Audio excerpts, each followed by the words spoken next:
આજે એક નવી પઝલ લઈને હું આવી છું. આ પઝલ એવા પ્રકારની છે કે આ ઊભી લાઈન અને આડી લાઈન.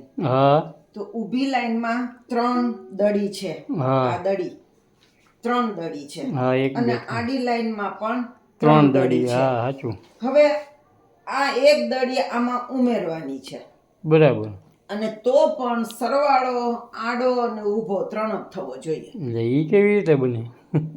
એ જોવાનું છે કે એક દડી ઉમેરીએ તો સરવાળો 3 ને બદલે 4 થાય. હા, એ તો વધી પણ આપણે 3 નો 3 રાખવાનો છે. આ પઝલ છે. જોવી પડશે હવે. આ પઝલ તમે જ્યારે કોઈની સામે મૂકો ત્યારે એનો જવાબ તો તમને આવડતો હોવો જોઈએ. હા, સાચું. તો એ જવાબ હું તમને કહી દઉં. કહી દો. પછી તમે આ પઝલ બીજાઓની સામે મૂકજો. હા, બાળકોને આ બતાવી શકાય. બરાબર સમજજો. આ દડી ઉમેરવાની છે. તો આને આપણે અહીંયા ઉમેરીએ. બરોબર?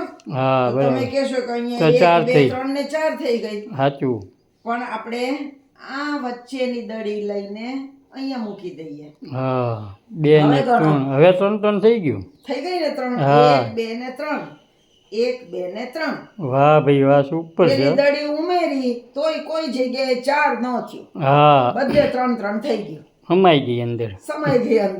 બોલો કેવી છે આ પઝલ? સરસ પઝલ ગોતી પણ આ પઝલ બાળકોની સામે મૂકજો.